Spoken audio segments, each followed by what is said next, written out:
मतदार यादीत बदल करण्याचा अधिकार आमच्याकडे नाही. महाविकास आघाडी सोबतच्या बैठकीनंतर राज्य निवडणूक आयोगाने झटकले हात.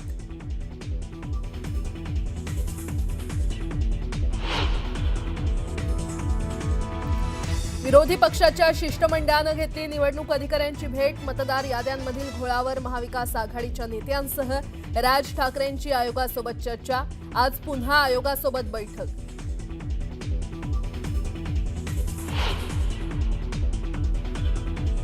मतदार यादी दुरुस्त होईपर्यंत निवडणुका घेऊ नका. राज ठाकरेंची आयोगाकडे मागणी. तर अनेक ठिकाणी खोटी मतदान नोंदणी.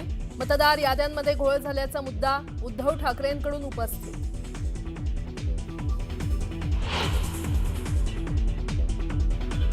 काँग्रेसचे प्रदेशाध्यक्ष हर्षवर्धन सपकाळ आजच्या महाविकास आघाडी आणि मनसेच्या बैठकीलाही राहणार गैरहजर. सपकाळांना सर्वपक्षीय शिष्टमंडळातून वगळण्याची जोरदार चर्चा.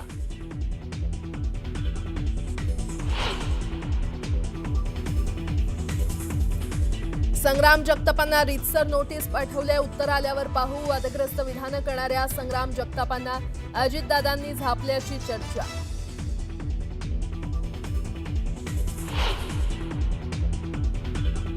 पुढच्या काळामध्ये नथुरामची गोडसे व्हावं लागलं झालंच पाहिजे. शेतकऱ्यांनो कोयते कुऱ्हाडी घेऊन फिरा. अनावश्यक हिरवळ कापावी लागेल. संग्राम बापू भंडारेंचं चिथावणीखोर वक्तव्य.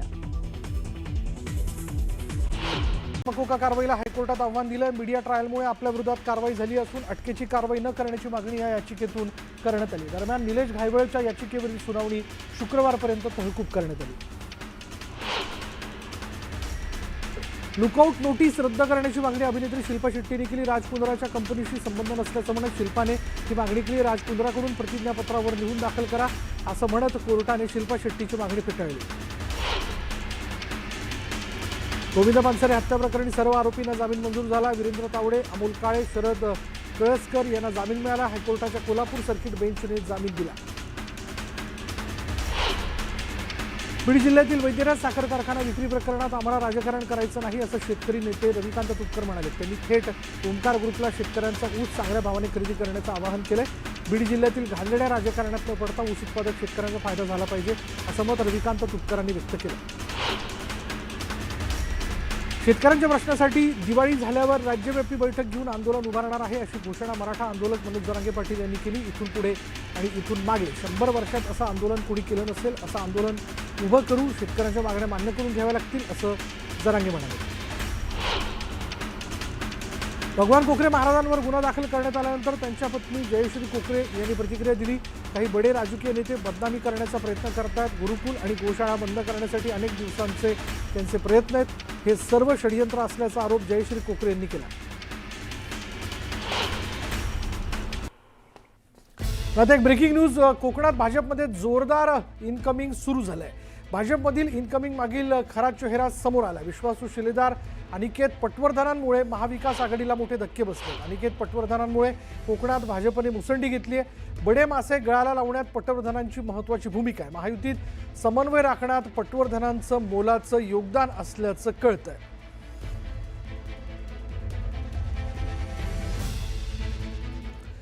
आणि पुन्हा एकदा आता सुपरफास्ट 100.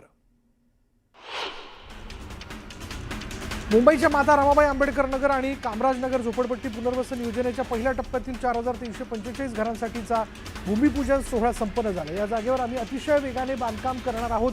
आम्ही 3ऱ्या वर्षाचंही भाडं तयार ठेवले, परंतु ते देण्याची वेळ येणार नाही. 2 वर्षांच्या आत हा प्रकल्प पूर्ण करा अशा सूचना मुख्यमंत्री देवेंद्र फडणवीसांनी दिल्या. मकोका कारवाईला हायकोर्टात आव्हान दिलं. मीडिया ट्रायलमुळे आपल्या विरोधात कारवाई झाली असून अटकेची कारवाई न करण्याची मागणी या याचिकेतून करण्यात आली. दरम्यान निलेश घायवळच्या याचिकेवरील सुनावणी शुक्रवारपर्यंत तहकूब करण्यात आली. लुकआउट नोटीस रद्द करण्याची मागणी अभिनेत्री शिल्पा शेट्टीने केली. राज कुंद्राच्या कंपनीशी संबंध नसल्याचं म्हणत शिल्पाने ही मागणी केली. राज कुंद्राकडून प्रतिज्ञापत्रावर लिहून दाखल करा असं म्हणत कोर्टाने शिल्पा शेट्टीची मागणी फेटाळली. गोविंद पानसरे हत्या प्रकरणी सर्व आरोपींना जामीन मंजूर झाला. वीरेंद्र तावडे, अमोल काळे, शरद कळसकर यांना जामीन मिळाला. हायकोर्टाच्या कोल्हापूर सर्किट बेंचने जामीन दिला. बीड जिल्ह्यातील वैद्यनाथ साखर कारखाना विक्री प्रकरणात आम्हाला राजकारण करायचं नाही असं शेतकरी नेते रविकांत तुपकर म्हणाले. त्यांनी थेट ओंकार ग्रुपला शेतकऱ्यांचा ऊस चांगल्या भावाने खरेदी करण्याचं आवाहन केलंय. बीड जिल्ह्यातील घाललेल्या राजकारणात न पडता ऊस उत्पादक शेतकऱ्यांचा फायदा झाला पाहिजे असं मत रविकांत तुपकरांनी व्यक्त केलं. शेतकऱ्यांच्या प्रश्नासाठी दिवाळी झाल्यावर राज्यव्यापी बैठक घेऊन आंदोलन उभारणार आहे अशी घोषणा मराठा आंदोलक मनोज जरांगे पाटील यांनी केली. इथून पुढे आणि इथून मागे 100 वर्षात असं आंदोलन कोणी केलं नसेल. असं आंदोलन उभं करू, शेतकऱ्यांच्या मागण्या मान्य करून घ्याव्या लागतील असं जरांगे म्हणाले. भगवान कोकरे महाराजांवर गुन्हा दाखल करण्यात आल्यानंतर त्यांच्या पत्नी जयश्री कोकरे यांनी प्रतिक्रिया दिली. काही बडे राजकीय नेते बदनामी करण्याचा प्रयत्न करतात. गुरुकुल आणि गोशाळा बंद करण्यासाठी अनेक दिवसांचे त्यांचे प्रयत्न आहेत. हे सर्व षडयंत्र असल्याचा आरोप जयश्री कोकरे यांनी केला. आता एक ब्रेकिंग न्यूज. कोकणात भाजपमध्ये जोरदार इनकमिंग सुरू झालंय. भाजपमधील इनकमिंग मागील खरा चेहरा समोर आला. विश्वासू शिलेदार अनिकेत पटवर्धनांमुळे महाविकास आघाडीला मोठे धक्के बसले. अनिकेत पटवर्धनांमुळे कोकणात भाजपने मुसंडी घेतली आहे. बडे मासे गळाला लावण्यात पटवर्धनांची महत्त्वाची भूमिका आहे. महायुतीत समन्वय राखण्यात पटवर्धनांचं मोलाचं योगदान असल्याचं कळतंय.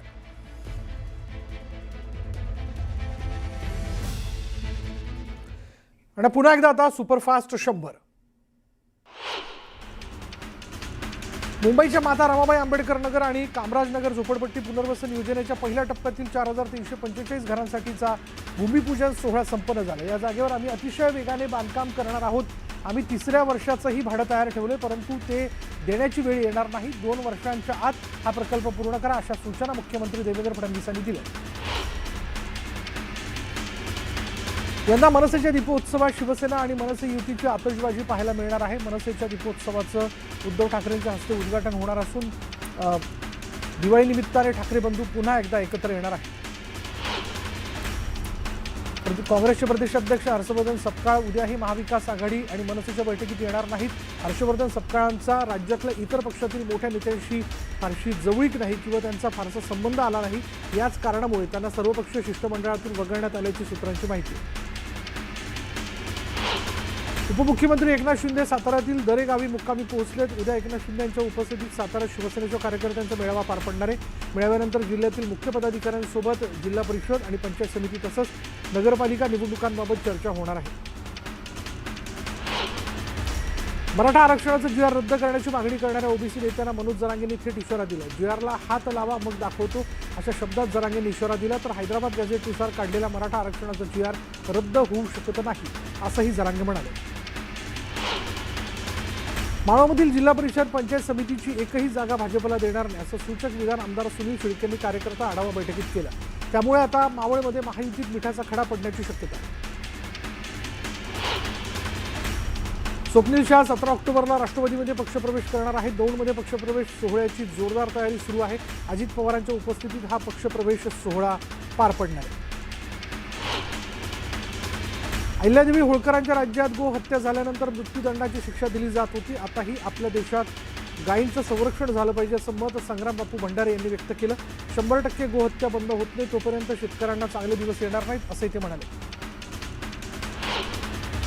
दापोली मतदारसंघात भास्कर जाधवांनी दौरा केला. यावेळी फटाक्यांची आतषबाजी करत कार्यकर्त्यांनी जल्लोषात स्वागत केलं.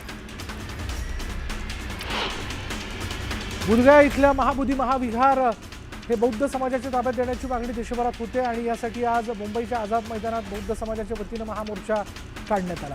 काँग्रेसचे खासदार चंद्रकांत हांडोरे, खासदार वर्षा गायकवाड या आंदोलनात सहभागी झाले होते.